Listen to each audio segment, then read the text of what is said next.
नमस्कार दोस्तों। चलिए आज हम बात करते हैं वीवेब के बारे में। वीवेब क्या होता है? आपने सुना तो बहुत होगा भाई। वीवेब एक ऐसा इंडिकेटर है जो इंट्राडे ट्रेडर्स के लिए बना है। इंट्राडे बोले तो मतलब जो जैसे जो आज आप कुछ भी बाय करते हो तो वो आज ही आपको सेल करना पड़ेगा। आप कुछ भी आज सेल करते हो आज ही उसको एग्ज़िट करना पड़ेगा, ठीक है ना? तो इंट्राडे वो होता है। तो ये सिर्फ़ और सिर्फ़ इंट्राडे के लिए बनाया गया है। तो वीवेब क्या होता है? कहाँ हमें इसकी हेल्प मिलती है ना? और क्या-क्या इसके यूजेज़ होते हैं, क्या इम्पोर्टेंस है, सारी चीज़ें आज हम कवर कर लेते हैं। पहले हम इसको थ्योरी में कवर करेंगे, उसके बाद मैं किसी भी एक शेयर में इसको विवेक को डाल के आपको बताऊँगा कि हाँ हम प्रैक्टिकली इसका कैसे यूज़ करेंगे। तो चलिए शुरू करते हैं। जैसे कि वीवेप वॉल्यूम वेटेड एवरेज प्राइस, इसको प्राइस को एवरेज किया जाता है और वॉल्यूम को वेटेज दी जाती है, सिंपल सी बात है, ठीक है? जैसा होता है कि डे टाइम पे होता है। तो वीवेप क्या होता है? फ़ॉर्मूला क्या है? Summation of price into volume. Price into volume को सम करके उसके डिवा उसको डिवाइड किया जाता है वॉल्यूम के समेशन से, मतलब वॉल्यूम का जो टोटल होता है उससे डिवाइड किया जाता है। हमारा फ़ॉर्मूला सिंपल सा है। इसको तीसरी ये है कि भाई कोई भी ट्रेडर किसी भी शेयर की फेयर वैल्यू निकालने के लिए इसका यूज़ करता है। ठीक है ना? अब भाई इम्पोर्टेंस क्या है वीवेब की? क्या ज़रूरत आ पड़ी कि हाँ भाई हमें वीवेब की ज़रूरत पड़ी, ठीक है? तो अच्छा पॉइंट है। देखो ये क्या करता है, हमें ट्रेंड बताता है कि मार्केट कहाँ अपना कोई भी शेयर एक्स, वाई, ज़ेड या फिर मार्केट कहाँ जाएगी। ऊपर जाएगी, नीचे जाएगी। हमारे साथ दिक्कत क्या आती है? यही तो दिक्कत आती है ना, हम कोई भी शेयर ले लेते हैं बट हमें ये नहीं पता हमें एग्ज़िट कहाँ करना है। हम शेयर खरीदते हैं, मान लीजिए कोई भी शेयर ₹100 पे लिया, हम जैसे ही खरीदते हैं वो नीचे गिरना शुरू कर देता है। हम बोलते हैं कि भाई अब इसको सेल कर देते हैं, है ना? वहाँ से फिर वो भागना शुरू कर देता है, मतलब ट्रेंड हमारे अपोज़िट ही रहता है। तो वो कहीं न कहीं हमें पेन करता है। तो उस चीज़ से अगर हमें बचना है तो वीवेब कुछ न कुछ हेल्प करेगा। आपको बता देगा कि आपका ट्रेंड जो है वो आपने जो कोई भी शेयर लिया है वो सही लिया, गलत लिया है। ठीक है ना? ये क्या करता है ये चीज़ गलत है, इसको हम थोड़ा-सा मैं नो बता देता हूँ क्या आएगा। देखो, बाय अबव वीवेब, कोई भी शेयर अबव है अगर वीवेब के तो हम बाय करेंगे, सेल बिलो वीवेब। कोई भी शेयर अगर वीवेब के नीचे है, तो हम उसको सेल करेंगे। सिंपल सा है, ट्रेंड के साथ में जाना है।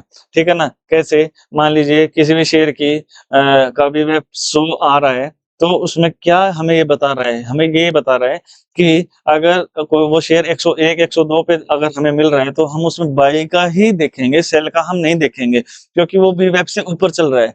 लाइक अब वो आ गया 97, 98 तो हम उसमें सेल की ही ट्रेड देखेंगे, बाय की नहीं देखेंगे।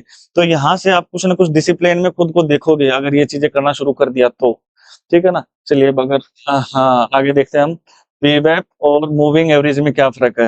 आप बोलोगे कि सर इसमें भी तो एवरेज किया जा रहा है, तो सिंपल मूविंग एवरेज और एक्स्पोनेंशियल मूविंग एवरेज हैं जितने भी, तो वो कैसे इससे डिफरेंट है?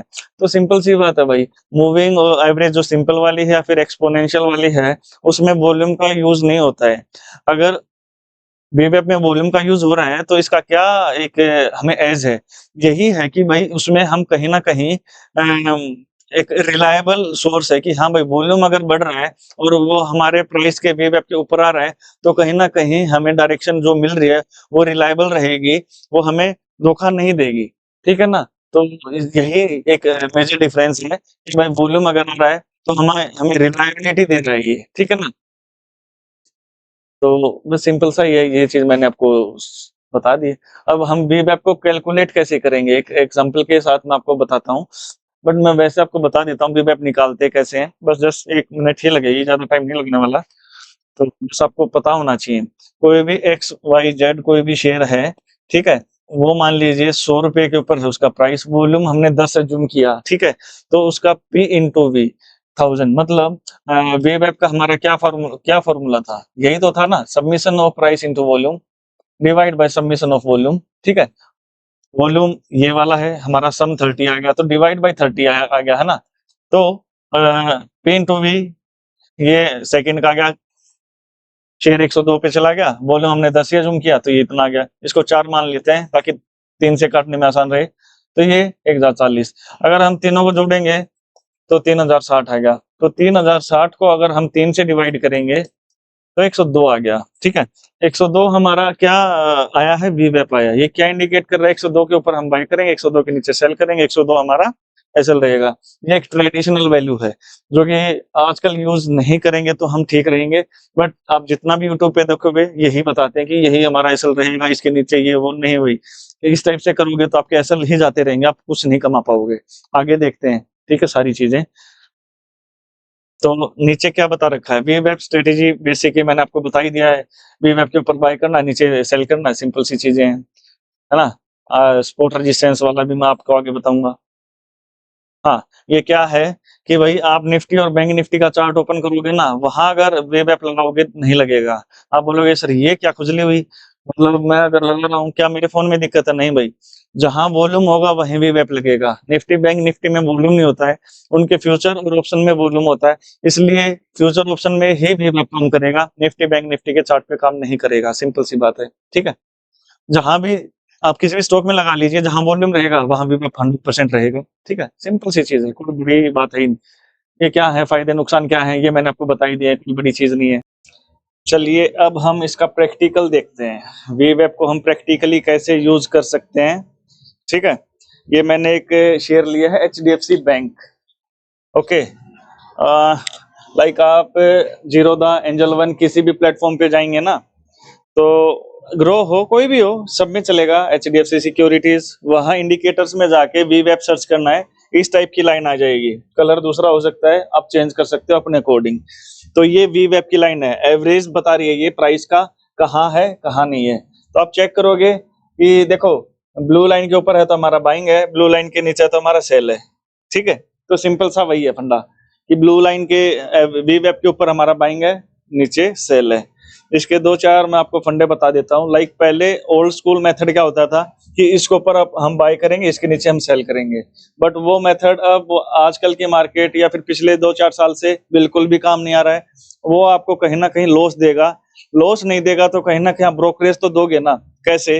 लाइक देखो यहाँ से अगर आपको दिख रहा है कि सर देखो कितना अच्छा प्रॉफिट तो दिया है, यहाँ से अगर मैं बाय करूंगा यहाँ तक ये दिखने में अच्छा लग रहा है, ये वाली मार्केट आपकी 2 से 3 दिन ही रहेगी, ज्यादा नहीं रहेगी, ठीक है।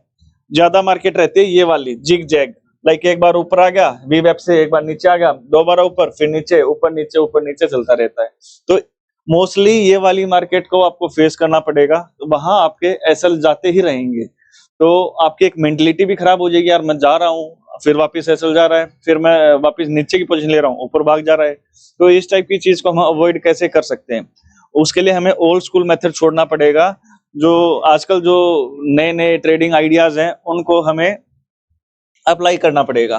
तो अब हम ओल्ड स्कूल को छोड़ के कि देखो ये तो मैं सिंपल सा बता दूं, इसके ऊपर बाय कर लो, इसके नीचे सेल कर लो, और ब्लू लाइन से नीचे आए तो आपका एसएल है। नहीं भाई, यहाँ से बात बनेगी नहीं।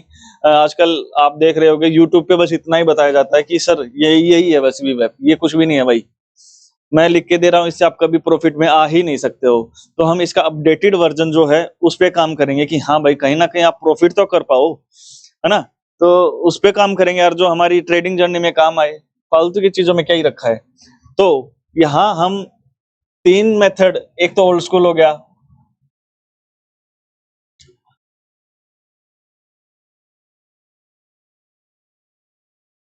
एक तो ओल्ड स्कूल, इसको हम नहीं करेंगे। दूसरा मेथड है उसको, और तीसरे मेथड को हम यूज करेंगे। स्पोर्ट एंड रेजिस्टेंस रहेगा हमारा तीसरा, जो कि हमारे स्पोर्ट एंड रेजिस्टेंस जो कि हमारे एसएल को कम करेगा और प्रॉफिट मार्जिन को बढ़ाएगा। ये वाला काफी मतलब ये वाला एक टाइप से हमारा प्राइस एक्शन का पार्ट रहेगा कि हाँ भाई प्राइस एक्शन जिसको आता है वो इसको यूज कर पाएगा, बट वो इतना भी टफ नहीं है। प्राइस एक्शन खुद में ही एक अच्छा खासा सिलेबस है, प्राइस एक्शन पे हम अलग से बात करेंगे। बट यहाँ से आपको अच्छे टारगेट मिलेंगे और एसएल आपकी हंटिंग बहुत ही कम रहेगी, ठीक है। सेकंड मेथड जो है वो ओल्ड स्कूल से अपडेटेड वर्जन है, उसमें हम करेंगे क्या देखते हैं। सेकंड मेथड पे हम बात कर रहे हैं अब।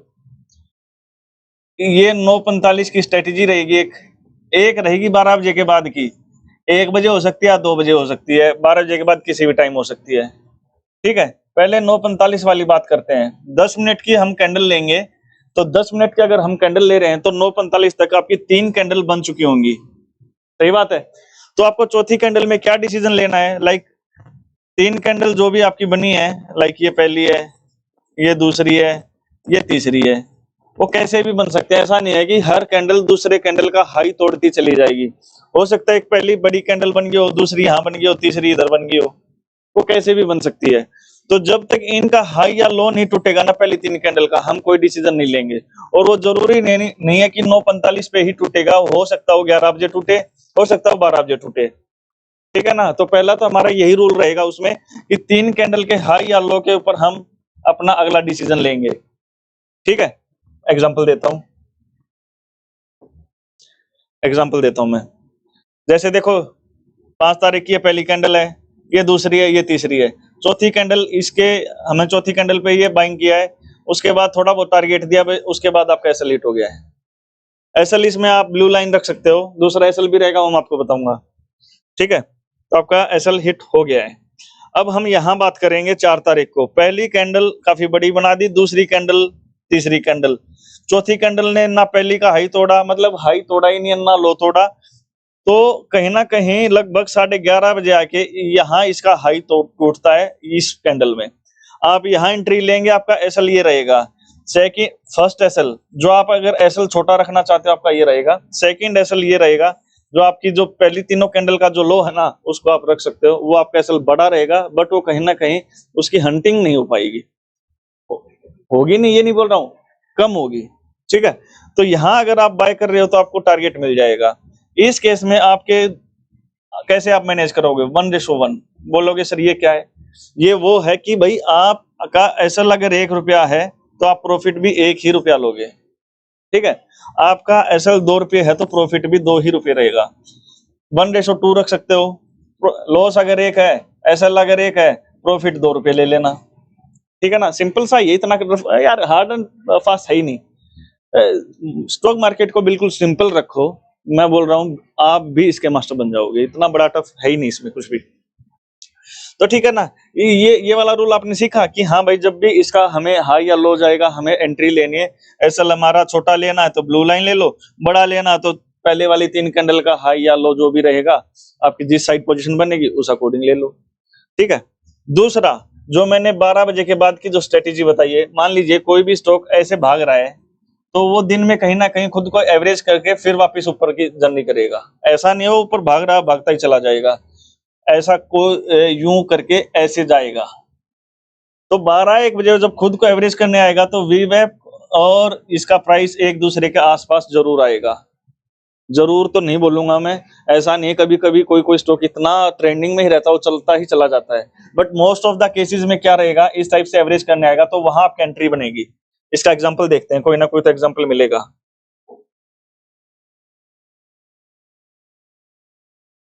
ये रहा, बढ़िया एग्जांपल मिल गया, इधर ही मिल गया है। देखो यहां से मार्केट ओपन हुई है 6 तारीख को, पहली कैंडल, दूसरी कैंडल, इसका यहाँ हाई तोड़ा, हमारी इधर एंट्री होगी। वैसे बता रहा हूँ, यहाँ से हमारी एंट्री होगी, अच्छा खासा प्रॉफिट मिल गया। 1:1 ले लो, 1:2 ले लो, कुछ भी अपने अकॉर्डिंगली ले लो, आपने इधर ले लिया। उसके बाद हम तो भाई सेकंड केस की बात कर रहे हैं ना, 12-1 बजे के बाद में हमने कैसे लेनी है। दोबारा देखो, लगभग 12 बजे ये खुद को एवरेज करने आता है वी वेब के आसपास में, इधर आपकी अगर एंट्री ले रहे हो तो अगेन आपको अच्छा खासा 1975 से लेके 1990 तक का अच्छा खासा टारगेट दिया है। आपका एसएल इधर रहेगा, इसमें इसमें आपका एसएल जो रहेगा वो वी वेब ही रख लो, वो आपका बिल्कुल आसपास में ही रहेगा। तो आपको बहुत ही छोटा एसएल देना है जब भी अगर आपका एसएल जाएगा तो। इस टाइप का ये केस है जो 12-1-2 बजे के बाद में बनता है, ये काफी रिलायबल होता है, ठीक है। इसमें एसएल हंटिंग कम ही होती है और इसमें आपको प्रैक्टिस अच्छी खासी करनी पड़ेगी। 9:45 वाला बता दिया, ये बता दिया है, इन पे प्रैक्टिस करोगे तो कहीं ना कहीं आप काफी ट्रेडर से आगे निकल जाओगे कि हाँ भाई एटलीस्ट मैं अगर ज्यादा प्रॉफिट नहीं कमा रहा तो लॉस तो मैं बहुत ही कम कर चुका हूँ, ठीक है। इस टाइप की जब मार्केट आएगी तो भी आपको पता है क्या करना है क्या नहीं करना है, आपको करना ही नहीं है भाई कुछ भी। पहला, दूसरा, तीसरा, इसके ऊपर गया, इसके ऊपर गया, आपने ट्रेडिंग ले ली ना, कोई भी ट्रेड ले ली, ऐसा आपका चला गया। उस दिन आप दूसरी ट्रेड लो, 12-1 बजे के आसपास लो। देखो यहाँ अगर इसको आप देखोगे तो ये दोबारा नीचे आ गया, तो जब 2-3 बार अगर दिन में अगर किसी भी वीवैप के ऊपर नीचे ये कर रहा है, उस दिन मत लो ट्रेड, उस दिन आपका दिन है ही नहीं, वो स्टॉक उस दिन ट्रेंड में जाएगा ही नहीं। इस टाइप के स्टॉक्स में ले लो जो सुबह भागे हैं, दोपहर में एवरेज करने आएंगे, 100% आपको कुछ ना कुछ तो देगा ही। ठीक है, तो इस टाइप के ट्रेड्स ले लो। लाइक चौथी पांचवी इस दिन भी आपका नहीं हुआ है। यहाँ देखो 12-1 बजे के आसपास, ये देखो इधर इसने आपकी एंट्री इधर हो रही है, तो कहीं ना कहीं इधर भी आपका एसएल नहीं जा रहा है, कहीं ना कहीं आपको प्रॉफिट दे रहा है। ठीक है ना, तो ये मैंने आपको 2-3 मेथड क्या बताए हैं, 9:45 है ना, उसके बाद 12 से 2 बजे के आसपास, 2-3 किसी भी टाइम बने आप ले लो। ठीक है, अब हम बात करते हैं थर्ड मेथड।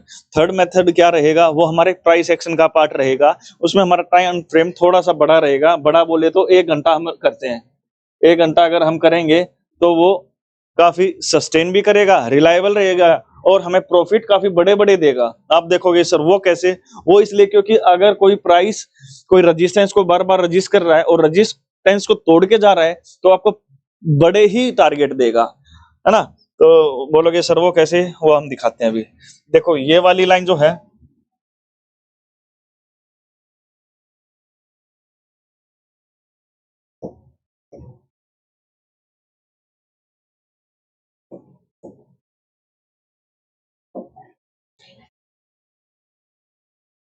हाँ यहाँ से देखते हैं एक बार। देखो मैं मोटा मोटा वैसे बता देता हूँ स्पॉट रेजिस्टेंस क्या होता है।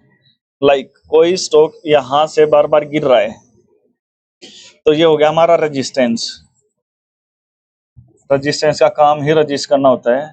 और कोई स्पॉट कहीं बार बार खुद से स्पॉट ले रहा है, मतलब यहाँ से बार बार ऊपर जा रहा है, तो ये हो गया हमारा स्पॉट।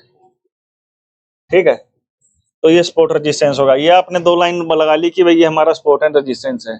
ठीक है, अब हम करेंगे क्या कि जब भी इस रेजिस्टेंस को मार्केट तोड़ेगी ना, और दूसरी आपकी कंडीशन रहेगी वी वेब के ऊपर, अगर वी वेब के ऊपर अगर आपका प्राइस सस्टेन हो गया है ना, आप झटके से वो ले लो, पोजीशन ले लो। जैसे यहाँ इसके ऊपर जैसे ही आया, आपको अच्छा खासा प्रॉफिट हो गया।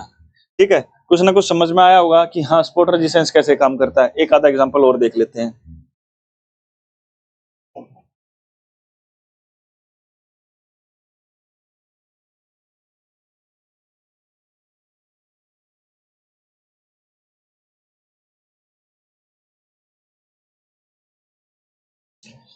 दूसरा एग्जांपल देखते हैं।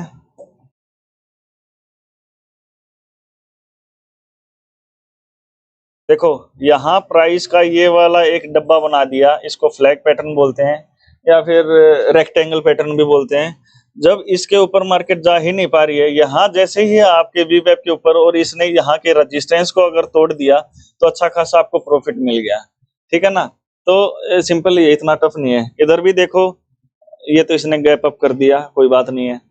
ठीक है, तो जहां भी आप देखोगे, जैसे देखो छोटा सा इधर बन गया, यहाँ इसके वी वेब के नीचे सस्टेन हो गया, तो इधर इधर मिल गया, है ना। देखो ये इधर ये फ्लैग पैटर्न बना हुआ है, जैसे ही इसको तोड़ा इसने, ये इसने स्पोर्ट को तोड़ा है। अगर स्पोर्ट को तोड़ेगा तो अच्छा खासा आपको नीचे की साइड क्या देगा, टारगेट देगा। अब आप बोलोगे कि सर नेक्स्ट क्वेश्चन आपका क्या होना चाहिए, सर इसमें एसएल क्या रहेगा, सेकंड सर इसमें टारगेट क्या रहेगा, क्योंकि इनके बिना तो हम क्या ही ट्रेडिंग करेंगे यार। अगर ये दोनों ही नहीं पता है तो फिर हमें यही नहीं पता भाई हम इधर करने के क्या आए हैं, है ना। तो स्टॉप लॉस क्या रहेगा इस केस में। इस केस में ये मान लो हम इस वाले केस की बात कर रहे हैं, इस केस में हमारा ये वाला जो पार्ट रहेगा ये हमारा एसएल रहेगा। इसके ऊपर अगर एक कैंडल जैसी क्लोज हुई, निकल गया हम। और इसमें हमारा टारगेट क्या रहेगा, टारगेट वही आप 1:1 रख सकते हो या 1:2 रख सकते हो, 1:5 तक भी इसमें टारगेट इजीली मिलते हैं। अब देखो इसमें टारगेट वैसे तो मैं आपको बेसिक बता रहा हूँ, इसके टारगेट आते हैं नेक्स्ट स्पोर्ट तक के होते हैं। अभी आपको ये नहीं पता कि नेक्स्ट स्पोर्ट कैसे निकाल लेंगे, तो मैं ज्यादा कॉम्प्लिकेट नहीं करूंगा। हाँ, हम जैसे ही पूरा कोर्स करेंगे ना, उसके बाद आप इसको नेक्स्ट टारगेट तक लेके पक्का जाओगे, इतना श्योर है, आपको पता लग जाएगा। बट मैं अभी अगर आपको बता दिया तो ये खिचड़ी बन जाएगी, आप बोलोगे सर समझ में नहीं आ रहा है, कहाँ से शुरू किया था, कहाँ स्पॉट रजिस्टर में घुस के कहाँ घुस गए हैं, वो पूरा एक बड़ा टॉपिक हो जाएगा। तो इसको अभी तक इतना ही रखो, 1:1, 2, 3, 4, 5 तक रखो। आपको जितना भी कंफर्टेबल आपको लगे वहीं तक ही रखो, उससे ज्यादा मत इसको खींचो। इसमें देखो ये वाला आपका ऊपर की साइड, ये वाला आपका क्या रहेगा, एसएल रहेगा, है ना। और नीचे आपका ये टारगेट रहेगा, 1:1 ले लो, 1:2 ले लो। ठीक है, इधर देखो ये वाला आपका रेजिस्टेंस वाले केस में नीचे वाला जो रहेगा ये आपका क्या रहेगा, एसएल रहेगा, नीचे वाली लाइन, क्योंकि यहाँ से इसने ब्रेकआउट दिया है ना,